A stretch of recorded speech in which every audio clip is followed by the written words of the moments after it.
प्रिय साथियों, नमस्कार। मैं संजू कुमारी सरोज आप सभी का सरोज संपदा चैनल पर सहृदय स्वागत करती हूं।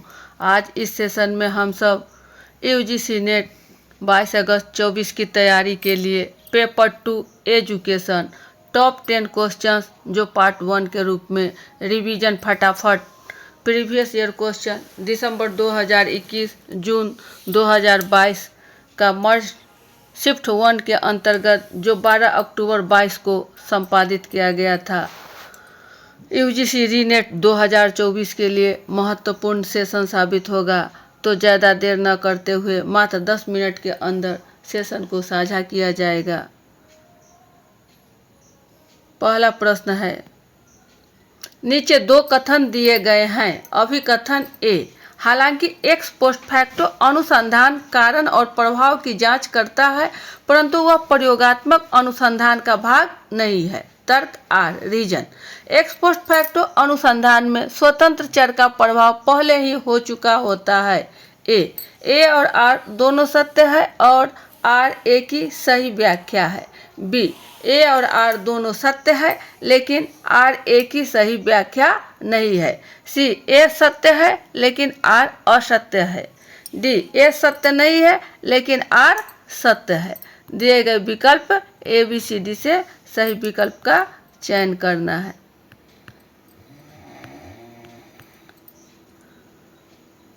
एक्स पोस्ट फैक्टो रिसर्च जो है वो हमको बताता है कि जो विषय शोध का है उसमें यादृच्छिकता निर्धारित नहीं किया जाता। इसमें चर वेरिएबल जो है वह पहले ही मापा जा चुका होता है और अनुमानित परिकल्पना का समर्थन किया जा सकता है। तो इस प्रकार हमारा कथन ए सही है। तर्क कहता है कि एक्स पोस्ट फैक्टो अनुसंधान में स्वतंत्र चर का प्रभाव पहले ही हो चुका होता है। यह कथन आपका सही है। इसमें चर पर शोधकर्ता का किसी भी प्रकार का नियंत्रण संभव नहीं है, क्योंकि इसमें जो प्रभाव है वह हो चुका होता है। इसमें हेरफेर भी नहीं किया जा सकता। तो हमारा कथन ए और आर दोनों सही है। इस प्रकार ऑप्शन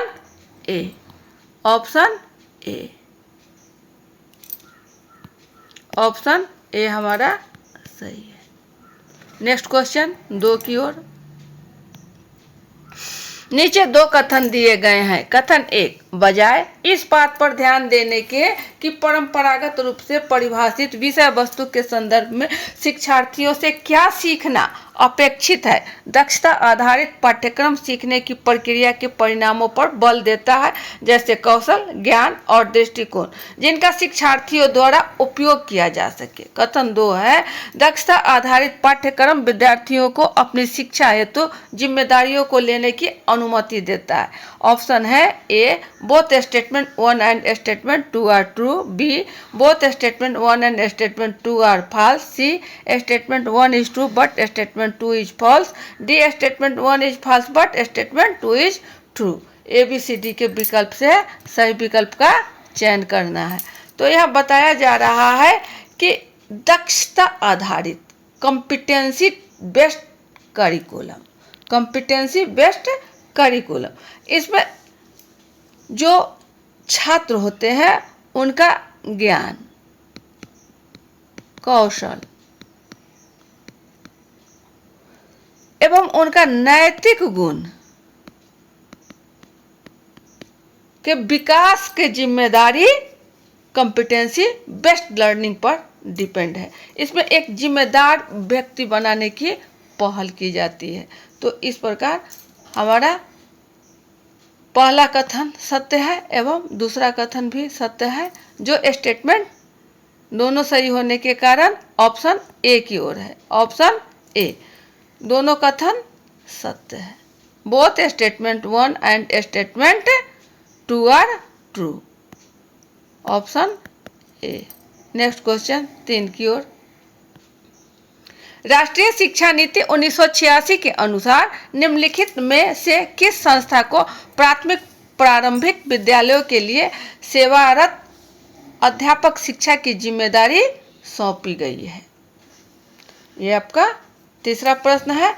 ऑप्शन है A institute of advanced studies in education IASE को, B college of teacher education CTE को, सी है district institute of education and training DIET को, D state college of education. तो ABCD के विकल्प से सही विकल्प का चयन करना है।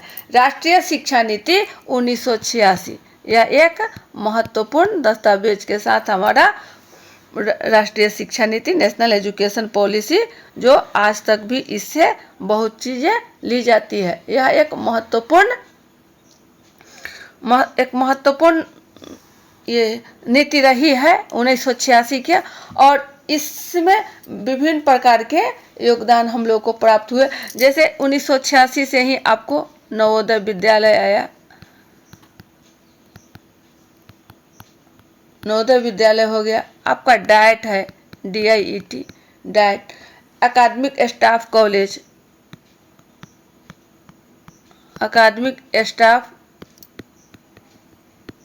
कॉलेज, और सबसे महत्वपूर्ण आपका ये जो डाइट है, यह डाइट भारत के सभी जिले में इसके सरकारी नीतियों के आधार पर लागू एवं समन्वित किया गया।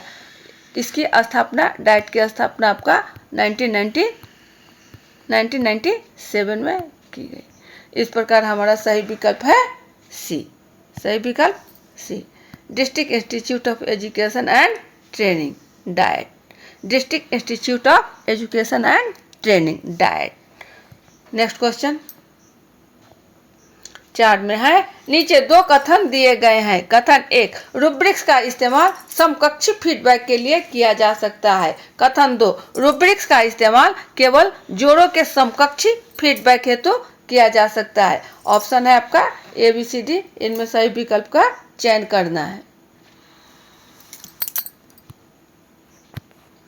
जैसा कि हम सब जानते हैं, रूब्रिक्स जो है वह शिक्षण कार्य को बेहतर बनाने में मदद करता है। यह ध्वनि मूल्यांकन में योगदान के साथ सुधार स्रोत का कार्य के रूप में समन्वित करता है। इसका मानदंड एवं मानक के रूप में ग्रेडिंग के लिए भी कार्य किया जाता है। इस प्रकार हमारा समकक्ष फीडबैक के लिए यह कथन आपका ये जो है सत्य है। लेकिन वही रूब्रिक्स का इस्तेमाल केवल जोड़ों के लिए ओनली नहीं, या सिर्फ जोड़ों के लिए नहीं किया जाता है, या जोड़ों के लिए नहीं किया जाता है। इस प्रकार हमारा कथन 2 गलत हो रहा है। तो statement 1 is true but statement 2 is false, जो ऑप्शन आपको सी की ओर है, ऑप्शन सी। नेक्स्ट क्वेश्चन 5 की ओर, निःशक्त व्यक्ति दिव्यांग व्यक्ति अधिनियम किस वर्ष में लागू किया गया था? A 1992 में, B 95 में, C 98 में और D 2006 में। तो दिए गए विकल्प से सही का चयन करना है। इसमें सही विकल्प आपका है 1995 में, 1995 ऑप्शन बी की ओर, 95 में निःशक्त व्यक्ति अधिनियम लागू किया गया था। नेक्स्ट क्वेश्चन 6 की ओर, ये हमारा ऑप्शन बी है 6। निम्नलिखित में से कौन सा MOOCs का प्लेटफॉर्म नहीं है? ए कोर्सेरा, बी EDX, सी फ्यूचरलैंड, डी मैसेच्यूट्स और ई स्वयं। तो दिए गए विकल्प से सही विकल्प का चयन करना है। इसमें MOOCs जो है आपको massive open online course, massive open online course, यह है MOOC। और यह पूछा जा रहा है कि कौन, जो दिए गए विकल्प है उसमें से कौन सा नहीं है। तो कौन सा नहीं है? आपका स्वयं नहीं है, ई, ऑप्शन ई, ये नहीं है। SWAYA M. स्वयं नहीं है, इसका फुल फॉर्म भी कभी कभी पूछा जाता है कि स्वयं का फुल फॉर्म क्या है। तो study webs of active learning for young aspiring minds, ये है आपका स्वयं का फुल फॉर्म। ये नहीं है, स्वयं नहीं है, लेकिन है कौन कौन? कोर्सेरा है, EDX है, फ्यूचरलर्न है और Massachusetts institute of technology, Massachusetts institute of technology MIT, यह भी आपको है। मुख का यह प्लेटफॉर्म है। नहीं है कौन? Swayam. Study webs of active learning for young aspiring minds, option E. Option E हमारा सही है। नेक्स्ट क्वेश्चन 7 की ओर। अनौपचारिक शिक्षा के माध्यम से सीखने को कहा जाता है। ए मुक्त शिक्षा, बी औपचारिक शिक्षा, सी अंतर्दृष्टिपूर्ण शिक्षा, डी संयोगवश सीखना अथवा आकस्मिक सीखना। तो इसमें सही विकल्प का चयन करना है कि इसका सही उत्तर क्या होगा। अनौपचारिक शिक्षा, जिसका कोई समय पाबंदी नहीं होता है, जिसका कोई टाइम टेबल नहीं होता है, जब कभी भी कुछ कभी कहीं किसी भी तरह से जो सीख लिया जाता है उसे संयोग अनौपचारिक शिक्षा कहा जाता है, उसे अनौपचारिक शिक्षा कहा जाता है। तो मुक्त शिक्षा के अंतर्गत नहीं होगा। औपचारिक शिक्षा, इसके अंतर्गत टाइम टेबल होता है, इसमें विभिन्न प्रकार के नियम कानून होते हैं। अंतर्दृष्टि जो अपने अंदर से आता है, यह भी नहीं होगा, यह भी नहीं। संयोगवश सीखना, संयोग एट रैंडम अथवा आकस्मिक सीखना, यह कथन आपका बहुत हद तक सही है। इस प्रकार ऑप्शन हमारा डी की ओर है, संयोगवश सीखना अथवा आकस्मिक सीखना। इसके पहले भी UGC नेट में एक प्रश्न आया था कि दिवाली के अवसर पर कुछ बच्चे विशेष प्रकार के गणित को सीख जाते हैं। तो दिवाली हमारा क्या है? एक उत्सव है, एक पर्व है। उसके अंतर्गत हम किसी भी प्रकार की यदि क्रिया प्रक्रिया द्वारा अधिगम को प्राप्त कर लेते हैं तो यह हमारा संयोगवश सीखना या आकस्मिक एट रैंडम सीखना इसके अंतर्गत आ जाता है। या हमें पर्व त्योहार में, धर्म से, समाज से, खेल में, अपने परिवार में, अपने दोस्त साथियों के साथ इसको सीखा जा सकता है। तो हमारा सही विकल्प ऑप्शन डी है, सही विकल्प डी। नेक्स्ट क्वेश्चन 8 की ओर। निम्नलिखित समितियां और आयोग को उनकी स्थापना के क्रम में रखें। ये आपका है आयोग,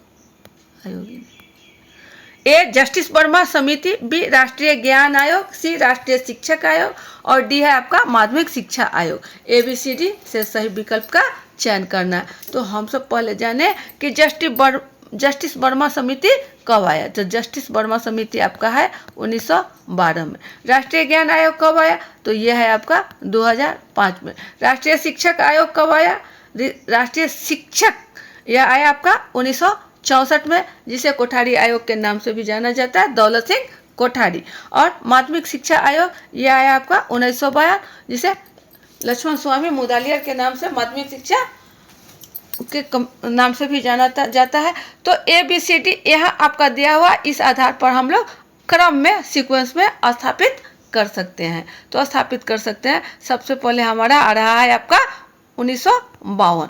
1952 का मतलब है ऑप्शन कथन आपका डी, माध्यमिक शिक्षा आयोग डी। उसके बाद 64 यानी सी। उसके बाद 5 यानी बी। उसके बाद ए यानी DC BA, जो ऑप्शन आपको DC BA सी की ओर जा रहा है, सी। इस प्रकार सही विकल्प हमारा सी, सही विकल्प हमारा सी। नेक्स्ट क्वेश्चन 9 की ओर।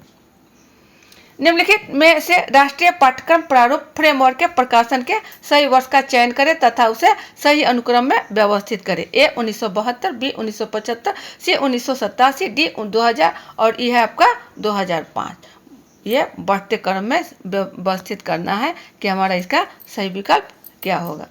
तो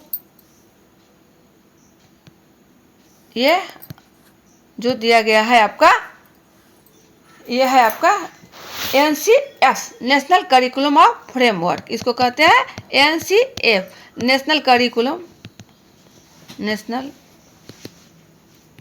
करिकुलम ऑफ फ्रेमवर्क। NCF ये कब स्थापित किया गया उसके संदर्भ में। तो पहले बार आया आपका 1975, उसके बाद आया आपका 2000, फिर पुनः है अभी 2005। तो ये क्रम में है। तो 1975 आपका बी में है, 2000 आपका डी में है और ई में है आपका 2005, यानी B D E. B D E जो आपको दर्शा रहा है बी में, ऑप्शन बी में, B D E, B D E, option B. Next question 10 है और इस सेशन का आखिरी प्रश्न है हमारा 10वां प्रश्न। निम्नलिखित में से कौन सा महात्मा गांधी द्वारा बताए गए शिल्प आधारित शिक्षा का लक्ष्य नहीं है? ए शिक्षकों के वेतन व्यय का वहन, बी शिल्पकारों के विशेष वर्ग का निर्माण, सी श्रम का सम्मान, डी रोजगार के लिए ग्रामीण युवाओं के शहरों में पलायन की प्रवृत्ति को कम करना। दिए गए विकल्प ए बी सी डी से सही विकल्प का चयन करना। इसमें पूछा जा रहा है आपको कि महात्मा गांधी द्वारा कौन सा लक्ष्य नहीं है, कौन सा लक्ष्य नहीं है। नहीं के संदर्भ में हमें ध्यान देना है। नहीं क्या करना है, खोजना है नहीं। तो शिक्षकों के वेतन व्यय का वहन, इसके संदर्भ में महात्मा गांधी का कथन था कि जो उचित व्यय होना चाहिए वह शिक्षक पर आना चाहिए। तो वेतन के लिए ये बातें हुई थी, लेकिन शिल्पकारों के विशेष वर्ग, शिल्पकारों के विशेष वर्ग की बातें यह नहीं है, इसका लक्ष्य नहीं है। इसके अंतर्गत मतलब जो है आपका बागवानी, कृषि, चर्म कार्य, पुस्तक कला, मिट्टी का कार्य, मछली पालन, गृह विज्ञान, ये सब शामिल किया गया, जो छात्रों को बनाती है एक अपनी जीविका को हम आसानी से चला सके। शिल्पकारों का एक वर्ग का निर्माण होता है। विदेशी व्यापार में वृद्धि होने के कारण इसमें मांग में वृद्धि हुई, विदेशी मुद्रा का साधन बन गया। इस प्रकार वर्तमान में इसकी आवश्यकता का है। श्रम का सम्मान, यह भी आपका नहीं के अंतर्गत, ये है के अंतर्गत। रोजगार के लिए ग्रामीण युवाओं के शहरों में पलायन की प्रवृत्ति को कम करना, यह भी इनका लक्ष्य था, लेकिन नहीं विशेष वर्ग का निर्माण नहीं करना था। तो हमारा ऑप्शन बी की ओर है, ऑप्शन बी, शिल्पकारों के विशेष वर्ग का निर्माण, ऑप्शन बी। ये थे आपके टॉप 10 क्वेश्चंस। आशा है परीक्षोपयोगी साबित होगा। तो अब यही सेशन को बाइंड अप किया जाता है। अगले सेशन में पुनः हम सब अच्छे अच्छे प्रश्नों को लेकर उपस्थित होंगे और सेशन को साझा किया जाएगा। तब तक के लिए जय हिंद।